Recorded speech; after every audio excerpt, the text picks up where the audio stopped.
Maya Chen had always known what it felt like to be invisible. Not the kind of invisible where people simply don't notice you, but the worst kind where they see you and choose to look away. Or worse, they look right at you and laugh. It was a Tuesday afternoon when everything changed, though Maya didn't know it yet. She stood at the back of Jefferson High's auditorium, her fingers clutching a wrinkled piece of sheet music that she'd printed at the library because they didn't have a printer at home. The paper was slightly damp from her sweaty palms, and she kept smoothing it against her thigh, trying to make it look more presentable. The auditorium buzzed with energy. Students filled the red velvet seats, some practicing their lines, others scrolling through their phones waiting for their turn. On stage, a girl with perfectly styled hair was belting out a song from a popular musical, her voice clear and confident. Everyone watched her with admiration, some even recording on their phones. Maya tugged at her oversized navy sweater, the one she wore almost every week because it hid how thin she was and covered the worn spots on her shirts underneath. Her jeans were from the thrift store on Main Street, the good one where you could sometimes find decent clothes if you looked hard enough. They fit okay, but they weren't the expensive brand that most kids at Jefferson wore. She'd learned early on that people noticed these things even if they pretended not to. Next up, Maya Chen. Mrs. Rodriguez's voice cut through the noise and Maya's heart dropped into her stomach. She'd been so lost in her thoughts that she hadn't prepared herself for this moment. Around her, she felt the shift in energy. Some students turned to look at her and she heard the whispers start. "Oh, this should be good," someone muttered. A few giggles followed. Maya forced her legs to move, walking down the aisle toward the stage. Each step felt like walking through deep water. The stage lights were bright, too bright, and as she climbed the steps, she stumbled slightly on the last one. More laughter. Her face burned hot. Mrs. Rodriguez gave her an encouraging smile. She was one of the few teachers who had always been kind to Maya, who seemed to see something in her that others missed. "Whenever you're ready, dear," she said gently. Maya stood center stage and looked out at the sea of faces. That's when she saw Brittany Morrison sitting in the third row, surrounded by her usual group. Brittany was everything Maya wasn't. Confident, popular, dressed in clothes that probably cost more than Maya's mom made in a week. She was twirling her long blonde hair around her finger, watching Maya with an expression that wasn't quite a smile but wasn't friendly either. "We're waiting," Brittany said loud enough for everyone to hear. A few of her friends snickered. Maya lifted the sheet music with shaking hands. She'd chosen a simple song, one she'd been practicing alone in her room for months. Her mother had heard her singing it one night and told her it was beautiful, that she should try out for the school musical. Her mother believed in her, even when Maya didn't believe in herself. The piano accompanist played the opening notes. Maya opened her mouth to sing. Nothing came out. The notes played on and Maya stood frozen, her throat tight, her mind blank. She could hear someone cough. Someone else whispered something that made others laugh. The piano continued, but Maya had missed her entrance completely. "Start again," Mrs. Rodriguez called out gently. "Take your time." The pianist went back to the beginning. Maya took a deep breath, trying to remember all those nights in her room, singing to her reflection in the mirror, imagining this moment going differently. She started to sing, but her voice came out thin and shaky, barely audible over the piano. "Can't hear you," someone shouted from the back. Maya pushed harder, trying to project her voice the way she'd practiced, but the words caught in her throat. She could feel everyone staring at her, judging her. In her mind, she heard all the comments that had been thrown at her over the years. The jokes about her clothes, the whispers about how her mom worked at the diner, and how Maya sometimes smelled like grease because she helped out on weekends. The time someone had loudly asked if her shoes were from this decade, she made it through maybe half the song before her voice cracked completely. Tears were already burning behind her eyes, threatening to spill over. She couldn't do this. "Not here, not in front of everyone, thank you." "Maya," Mrs. Rodriguez started to say, but Maya was already running off the stage. She heard the explosion of whispers and laughter behind her as she fled down the stage steps and up the aisle. Someone said something about how they'd seen better performances at karaoke night. Someone else made a joke she couldn't quite hear, but that made everyone laugh harder. Maya burst through the auditorium doors and into the hallway, her vision blurred with tears. She ran past the lockers, past the display cases with their trophies and photos of smiling students who belonged here in a way she never would. "Maya, wait!" She heard Mrs. Rodriguez calling after her, but she couldn't stop. She couldn't face her teacher's pity or her disappointment. She pushed through the school's front doors and kept running until she reached the bus stop 3 blocks away, her lungs burning, her face wet with tears. When she finally made it home to their small apartment above the Vietnamese grocery store, her mother was already at work. The second shift at Henderson's Diner, the one that ran until midnight. Maya locked herself in her tiny bedroom and threw herself onto her bed. The sheet music was still crumpled in her hand. She looked at it now, at the notes and words she'd memorized, at the coffee stain in the corner from where she'd been practicing at the kitchen table. She'd really thought she could do it. She'd really believed that maybe, just maybe, she could be something more than the poor girl. The quiet girl, the girl everyone overlooked or laughed at. But that audition had proven what she'd always feared deep down. She wasn't special. She wasn't talented. She was exactly what they all thought she was. Nothing. Maya crumpled the sheet music into a tight ball and threw it across the room. She buried her face in her pillow and cried until she had no tears left, certain that she would never, ever step on a stage again. That dream was over before it had really begun. Outside her window, the city hummed with life. Cars honked. People shouted to each other in different languages. Music drifted up from the street. But in her room, Maya felt completely alone, convinced that this was how her story would always go. The girl they laughed at would always be just that. Nothing more. She had no way of knowing that this moment, this horrible, painful moment, was actually the beginning of something extraordinary. For 3 weeks after the audition disaster, Maya avoided the auditorium like it was cursed ground. She took the long way to her classes, adding an extra 5 minutes to her walk just to make sure she wouldn't have to pass by those doors. Every time she thought about that day, her stomach twisted into knots. School became even harder than before. Brittany and her friends had new material now, and they weren't shy about using it. In the hallway, Maya would hear them humming off-key, then bursting into laughter. Once, Brittany walked past her in the cafeteria and said just loud enough for others to hear, "Some people really should know their limits." Maya started eating lunch in the library, hidden between the shelves in the biography section where nobody ever went. She'd pull out her sandwich, usually peanut butter because it was cheap and filling, and try to lose herself in books about people who'd overcome impossible odds. Sometimes it helped. Most times it just reminded her that she wasn't one of those people. But here's the thing about music: when it's really part of you, you can't just turn it off. Maya found herself humming while walking home from school, singing quietly while washing dishes, creating melodies in her head during boring classes. Music was like breathing for her. She could stop performing, but she couldn't stop the songs that lived inside her chest.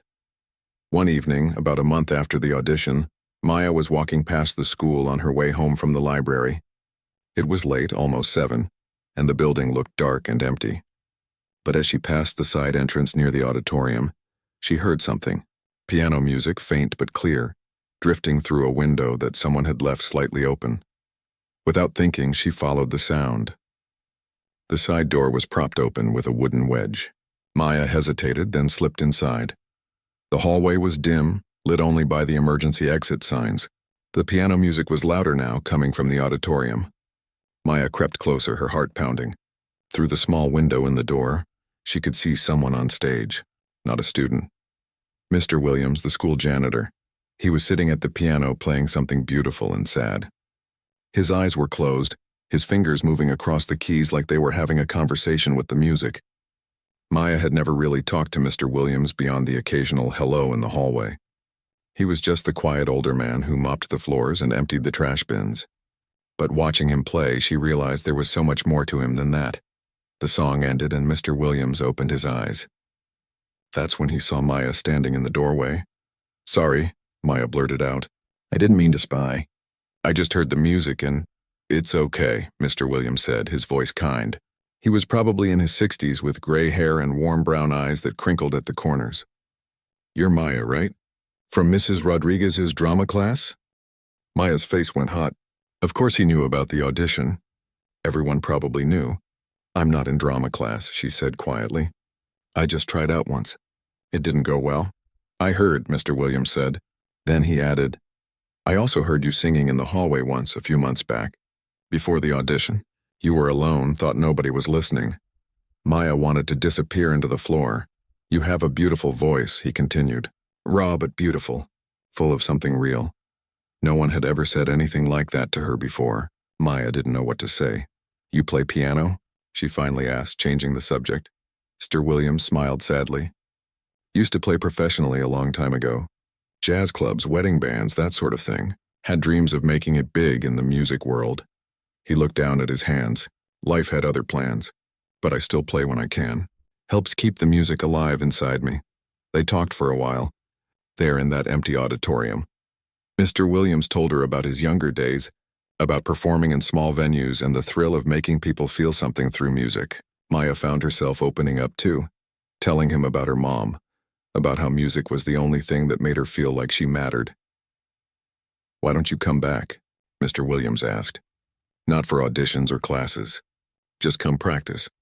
I'm here most evenings until 8 cleaning up. The stage is empty. Nobody to judge you except those seats, and they don't talk back." Maya wanted to say yes immediately, but fear held her back. What if someone finds out? What if they make fun of me again? Who's gonna know? Mr. Williams shrugged. "It's just you, me, and the ghosts of performances past. Besides, hiding your gift because you're afraid of what people might think? That's no way to live, kid. That's how it started." The next evening, Maya showed up at the side door at 6:30. Mr. Williams let her in with a nod and a smile, then went about his work while she stood on that stage, alone in the darkness. At first, she could barely get a sound out. The memories of the failed audition kept flooding back. But slowly, note by note, her voice started to return. She sang the song she'd tried to perform that terrible day, and this time she made it all the way through. Her voice was shaky, but it was there. "Better," Mr. Williams called out from where he was organizing chairs in the back. "But you're singing from your throat. Breathe deeper. Sing from your belly, from your soul. Don't just perform the song." "Tell me its story," Maya tried again and again. Each night she came back. Each night she got a little stronger, a little braver. Mr. Williams would work on his cleaning duties, but always had an ear turned toward the stage, occasionally calling out advice or encouragement. "Project your voice. Imagine you're trying to reach someone in the last row who really needs to hear what you're saying. Don't be afraid of the quiet moments. Silence is part of the music too, that's it. There, did you feel that? That's the real you coming through." During the day, school was still hard. Brittany still made her snide comments. Maya still ate alone in the library. But something was shifting inside her. Every evening on that empty stage, she was becoming someone different. Someone who could take up space. Someone whose voice deserved to be heard. One night, about 2 months into their secret practice sessions, Maya finished a song and found herself actually smiling. Mr. Williams was smiling too. "You know what I hear now?" he said. "I hear someone who's not just singing notes.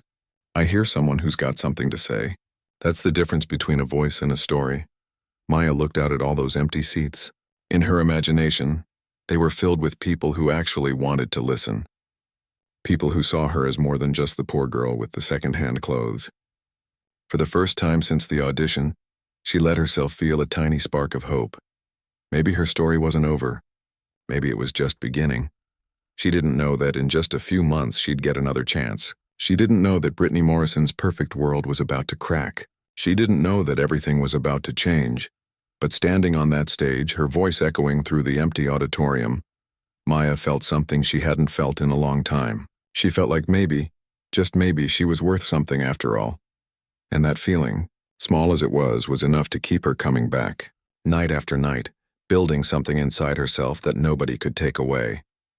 The news spread through Jefferson High like wildfire on a Monday morning in late February. Brittany Morrison had fallen during a cheerleading competition and broken her ankle. Not just a small fracture either. A bad break that required surgery and would keep her off her feet for months, Maya heard about it in second period when 2 girls behind her were whispering about how Brittany had been attempting some complicated pyramid formation and came crashing down. Part of Maya felt sorry for her. Nobody deserved to get hurt. But another part, a part she wasn't proud of, felt a tiny bit of relief that maybe, just for a while, Brittany would be too focused on her own problems to make Maya's life miserable. What Maya didn't expect was what happened 3 days later. She was at her locker between classes when she heard Mrs. Rodriguez's voice over the intercom. "Attention, students. Due to unforeseen circumstances, We'll be holding emergency auditions for the lead role in our spring musical this Friday after school. Anyone interested, please sign up outside the auditorium by Thursday." The hallway went silent for a moment, then erupted in chatter. Everyone knew what this meant. Brittany's injury wasn't just bad. It was show-ending bad. Maya closed her locker slowly, her hands trembling. For 3 months now, she'd been practicing almost every evening with Mr. Williams. Her voice had grown stronger, more confident. She could hit notes she'd never dreamed of reaching. She could tell stories through songs in a way that made even Mr. Williams stop his work and just listen, but that was in an empty auditorium, with nobody watching except a kind janitor who believed in her. The thought of auditioning again made her feel sick. That evening, she went to the auditorium as usual. Mr. Williams was replacing light bulbs on the stage, standing on a tall ladder.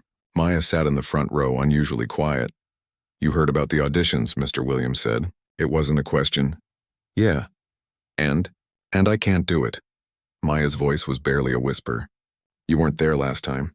"It was horrible. I froze. I ran off crying." Everyone laughed. "I can't go through that again." Mr. Williams climbed down from the ladder and sat in the seat next to her. "Let me tell you something, kid. When I was 25, I had an audition for a spot in a real jazz band. Big opportunity. Could have changed my life. You know what I did?" Maya shook her head. "I didn't show up. I was too scared. Told myself I wasn't ready, that I needed more practice, that maybe next year would be better." He paused, his eyes distant. That next year never came. Life got in the way. I got married, had kids, needed steady work. The music became something I did on the side. Then barely at all. And you know what the worst part is? It's not that I failed. It's that I never even tried. "But I did try," Maya said. "And I failed anyway." "You didn't fail. You had a bad day. There's a difference." Mr. Williams looked at her seriously. "Listen, you've been coming here every night for 3 months. I've watched you grow from someone who could barely get through a song to someone who makes these empty seats feel like they're lucky to hear you. You're not the same person who ran off that stage. What if I freeze again?" "Then you freeze. And you know what?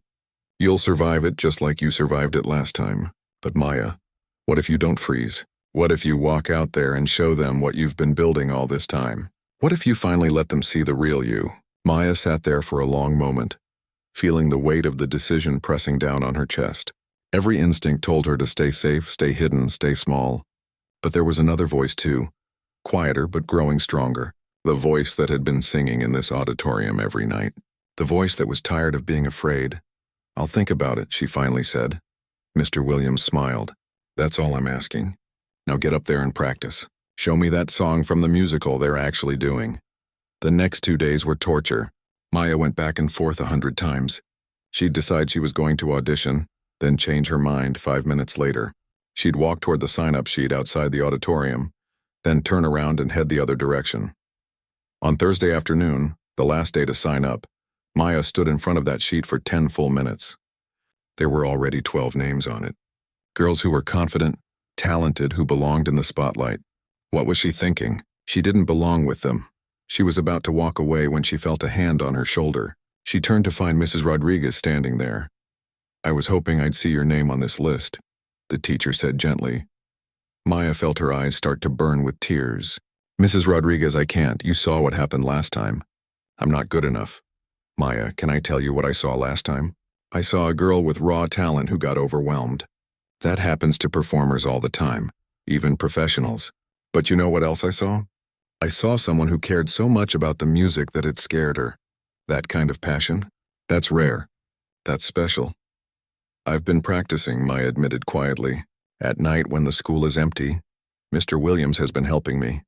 Mrs. Rodriguez's eyes lit up. "Has he, that wonderful man? Did you know he used to be quite the musician?" Maya nodded. "Then you've been learning from someone who knows what he's talking about." Mrs. Rodriguez handed her the pen attached to the clipboard. "All I'm asking is that you give yourself one more chance. Not for me, not for the show, for you. Because I think you'll regret it if you don't." Maya took the pen. Her hand hovered over the paper. She thought about all those nights on the empty stage. She thought about Mr. Williams and his story of the audition he never went to. She thought about her mother, working double shifts so Maya could have a better life than she had. She thought about the girl she'd been 3 months ago and the person she was becoming. She wrote her name. Friday after school, Maya stood backstage, her whole body shaking. Through the curtain, she could hear the auditorium filling up. Students, some teachers, people who wanted to see who would replace Brittany Morrison. Maya peeked through a gap in the curtain and immediately wished she hadn't. The place was packed. Way more people than last time. And there, sitting in a wheelchair in the aisle, was Brittany herself. Her leg was in a cast and she was surrounded by her friends. She'd come to watch the auditions. To watch people try to take her role. Maya felt panic rising in her chest. She couldn't breathe. This was a mistake. A huge mistake. Maya Chen, you're up next. No. But somehow her legs were moving. Somehow she was walking onto that stage. The lights were just as bright as before. The faces in the crowd were just as many. Her hands were shaking so hard she almost dropped her sheet music. Then she saw him. Mr. Williams, standing in the back corner by the light booth. He gave her a small nod and a thumbs up. And somehow that simple gesture steadied her. Maya closed her eyes and took a deep breath. Not from her throat, from her belly, from her soul. She thought about all those empty seats she'd sung to. She thought about the story she wanted to tell. She thought about the girl who'd run off this stage in tears and the person she'd become since then. The music started. Maya opened her mouth and began to sing. And this time, she didn't run. The first note that came out of Maya's mouth seemed to hang in the air like something physical, something you could almost reach out and touch. It was clear and strong, nothing like the shaky, frightened sound from 3 months ago. The auditorium, which had been buzzing with whispers and movement, went completely still. Maya kept her eyes closed for the first few lines, just like Mr. Williams had taught her. Don't look at them until you've found your center, he'd said.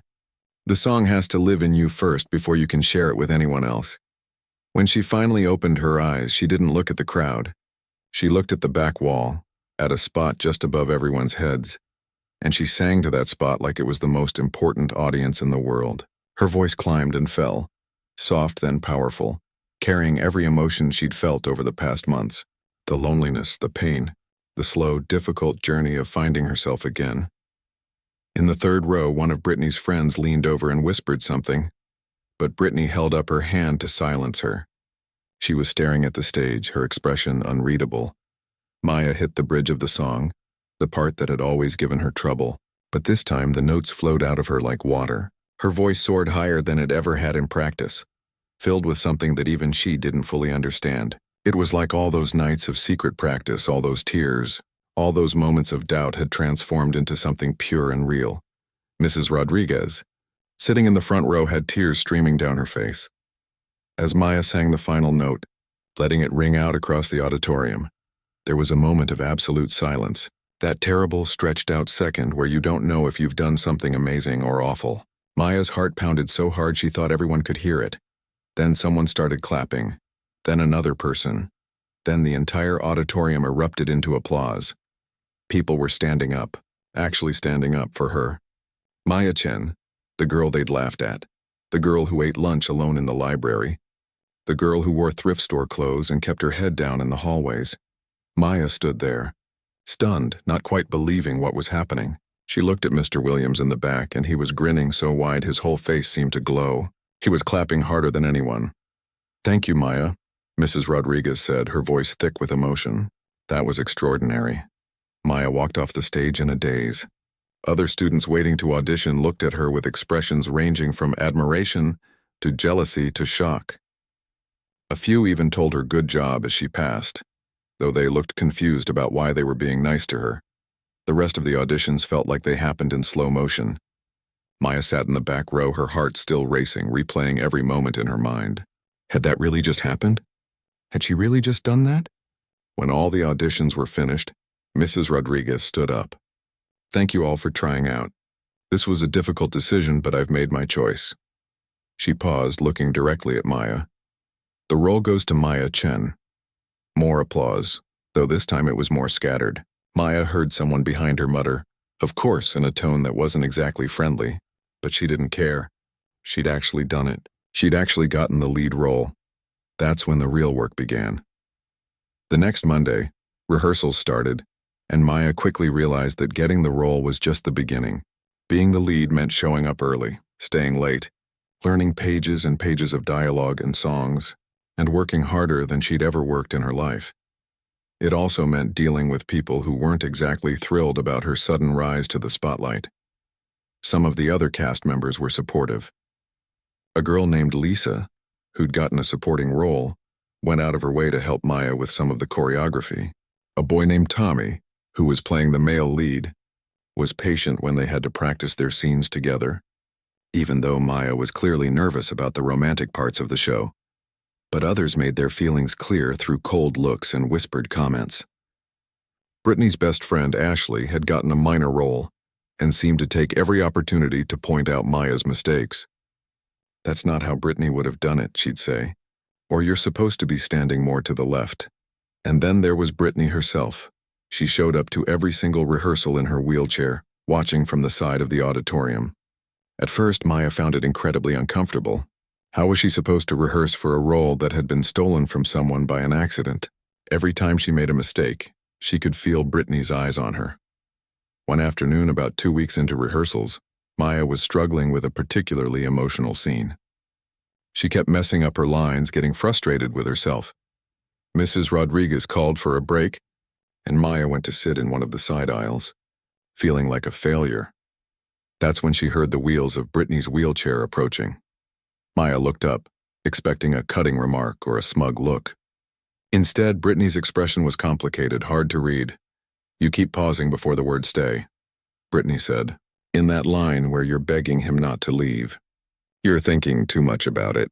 Just let it hurt." Maya blinked in surprise. "What?" "The character is desperate. She's breaking. You can't plan desperation. You just have to feel it." Brittany looked away, her jaw tight. "I worked on this role for months before my accident. I know every line, every emotion. And honestly, it kills me to sit here and watch someone else do it." "I'm sorry," Maya said quietly. "Don't be sorry. Just do it right." Brittany met her eyes. "Look, I don't like you. I never have. And I'm not going to pretend we're suddenly friends because you can sing. But that performance you gave at auditions, that was real. That was good. So stop second-guessing yourself and just perform." It wasn't exactly a warm moment of connection, but it was something. A strange kind of respect. An acknowledgement that maybe, just maybe, Maya had earned her place on that stage. Rehearsals got easier after that. Not because Brittany suddenly became nice, she didn't. But Maya stopped feeling like an imposter. She threw herself into the role with everything she had. She stayed late working on songs with Mr. Williams, who'd volunteered to help with the musical's piano parts. She practiced her lines while walking home from school. She watched videos of professional performers to study their techniques. Her mom came to rehearsals whenever she could, sitting in the back with a proud smile that made all the hard work worth it. She'd bring Maya sandwiches from the diner and tell her she was doing amazing, even when Maya felt like she was barely holding it together. The days blurred together. School, rehearsal, homework, practice, sleep, repeat. Maya was exhausted all the time, but it was a good kind of tired. The kind that comes from working towards something that matters. 3 weeks before opening night, during a full run-through of the show, something clicked. Maya stopped thinking about the steps, the blocking, the notes. She stopped being Maya Chen, the poor girl from the apartment above the grocery store. She became the character. She lived in the story. And when she sang, it wasn't just singing anymore. It was truth. After that rehearsal, the whole cast was quiet. Even Ashley didn't have a snarky comment. Mrs. Rodriguez just nodded with tears in her eyes and said, "That's it. That's the show." But as opening night approached, Maya felt the fear creeping back in. This wouldn't be a small auditorium of students and teachers.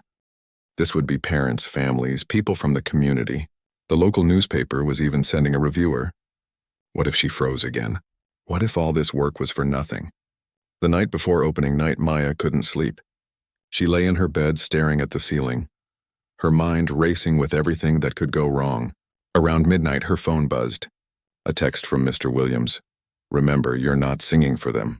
You're singing for that girl who ran off the stage. Show her how far she's come." Maya read the message 3 times, then finally closed her eyes. Tomorrow, everything would change.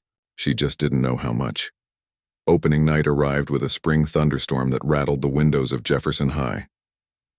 Maya stood backstage, listening to the rain pound against the roof while her stomach twisted itself into knots. Through the curtain, she could hear the auditorium filling up. Voices, laughter, the scraping of chairs. So many people. Her hands wouldn't stop shaking. 5 minutes to places, the stage manager called out. Maya looked at herself in the small mirror backstage. The costume department had done an amazing job. Her hair was styled, her makeup was perfect, and she was wearing a beautiful dress that actually fit her properly for once. She looked like someone who belonged on a stage, but inside she still felt like the girl who'd run away crying. "You okay?" Tommy appeared beside her, already in his costume. He looked nervous too, which somehow made Maya feel a little better. Terrified, she admitted. "Yeah, me too." He smiled. "But hey, if we mess up, at least we'll mess up together, right?" Mrs. Rodriguez gathered the whole cast in a circle backstage. "Remember," she said, her voice steady and calm, "this isn't about being perfect. It's about telling a story that matters. Trust your preparation, trust each other, and most importantly, trust yourself. Now let's go show them what we've got." The lights in the auditorium dimmed. The crowd noise faded to expectant silence. Maya took her position backstage, waiting for her entrance. Her heart was beating so hard she was sure the audience could hear it. The curtain rose. The show began. Maya watched from the wings as the opening scenes unfolded. Tommy was doing great. The ensemble looked sharp. Everything was going according to plan. Then she heard her cue line, the moment she'd been waiting for and dreading in equal measure. She stepped onto the stage. The lights were blinding, just like every other time. But this time Maya didn't let them scare her. She'd practiced under these lights dozens of times. She knew exactly where to stand, exactly when to speak. She opened her mouth and delivered her first line. And it came out clear and confident. The show flowed like a river. Maya moved through scenes, hitting her marks, remembering her lines. When it came time for her first big song, the one that had broken her during the audition months ago, she felt a moment of panic. This was it. The moment that would prove whether all that practice, all those nights with Mr. Williams, all that work had been worth it. She started to sing, and something magical happened. Maya forgot about the audience. She forgot about her fear. She became the character, living in that moment, feeling every emotion. Her voice filled the auditorium, not just loud but full of meaning. She wasn't performing anymore. She was simply being. When the song ended, there was a split second of silence, then thunderous applause. Maya had to stay in character, had to keep going with the scene, but inside her heart was soaring. The rest of the first act flew by. Before she knew it, intermission arrived. Backstage, everyone was buzzing with energy. "You're killing it," Lisa said, giving Maya a quick hug. Even Ashley gave her a small nod, which felt like a huge victory. Maya peeked through the curtain during intermission. The auditorium was packed. She spotted her mother in the 5th row, dabbing at her eyes with a tissue, looking prouder than Maya had ever seen her. Mr. Williams was in his usual spot in the back, giving her a thumbs up, and there in her wheelchair in the aisle was Brittany. Their eyes met for just a second, and Brittany gave the smallest nod. It wasn't friendship, but it was acknowledgement. Respect. The second act was even better than the first. The cast fed off the audience's energy, and the audience responded with laughter in the funny moments and complete silence during the emotional ones. Maya felt like she was flying. Every line, every song, every movement felt natural and right. Then came the final number, the big emotional climax of the show. This was the moment everything had been building toward. Maya stood center stage, alone in a spotlight, and began to sing the song that would close the show. It was about hope, about finding yourself when you thought you were lost, about being brave enough to be seen. As Maya sang, she thought about her journey, the girl who'd hidden in the library, the girl who'd practiced alone in an empty auditorium, the girl who'd been laughed at and pushed down. That girl was still part of her, would always be part of her. But she wasn't just that girl anymore. She was also this person, standing in the light, sharing her voice with the world. The final note rang out across the auditorium, and Maya held it, pouring everything she had into that one sustained sound. When it finally faded, there was a moment of perfect silence. Then the auditorium exploded. People were on their feet instantly, clapping, cheering, some even whistling. The applause went on and on. The rest of the cast came out for their bows, and the audience clapped for each of them. But when Maya stepped forward for her bow, the volume somehow got even louder. Maya looked out at all those faces, all those people standing and clapping for her.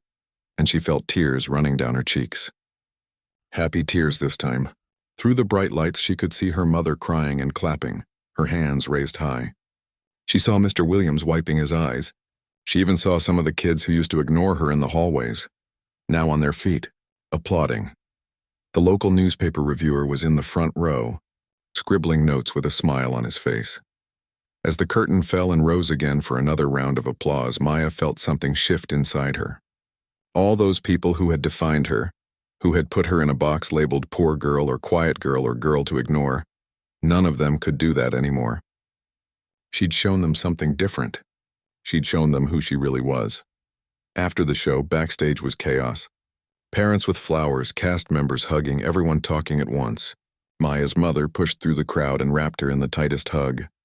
"Baby, I'm so proud of you," she whispered, crying into Maya's hair. So proud. Mrs. Rodriguez appeared with the newspaper reviewer, a man in his 50s with kind eyes.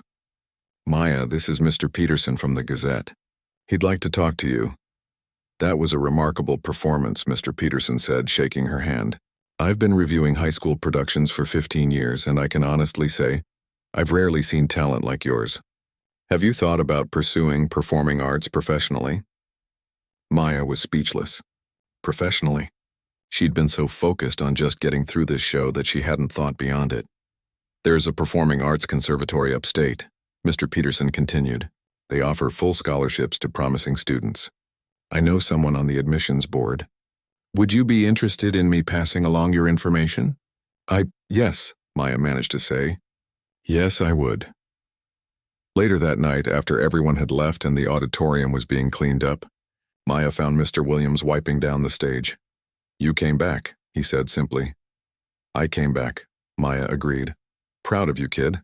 Not just for the performance, though that was something special, but for not giving up on yourself." Maya hugged him, this man who'd believed in her when she couldn't believe in herself. "Thank you," she whispered. "For everything." The next day at school, something was different. People looked at her. Actually looked at her, not through her. Some congratulated her. Others asked about the show. She was no longer invisible. Brittany approached her at lunch, maneuvering her wheelchair up to where Maya was sitting with Lisa and Tommy. "That was good," Brittany said stiffly. "What you did. It was actually good." "Thanks," Maya said. Brittany hesitated, then added, "I'm sorry. For making things harder for you. She trailed off, searching for words. "I was scared you'd be better than me. Turns out I was right to be scared." It wasn't a perfect apology, but it was real. Maya nodded. "Thanks for the blocking advice. It helped." Brittany almost smiled, then wheeled away. As the weeks passed, the scholarship to the conservatory came through. Maya's mother cried again. Happy tears about opportunities she'd never had being given to her daughter. The article in the newspaper called Maya a star in the making and praised her raw talent and emotional depth. But more than the scholarship, more than the review, more than any of it, what mattered most to Maya was this. She'd faced the thing that terrified her most, and she hadn't run. She'd stood on that stage in front of all those people, and she'd let them see her, the real her. And instead of laughing, they'd listened. On the last day of school, Maya walked through the hallways of Jefferson High one final time before summer break. Next year, she'd be at the conservatory starting a new chapter. But she'd never forget where she came from. The girl who ate lunch in the library. The girl who practiced in secret. The girl they laughed at.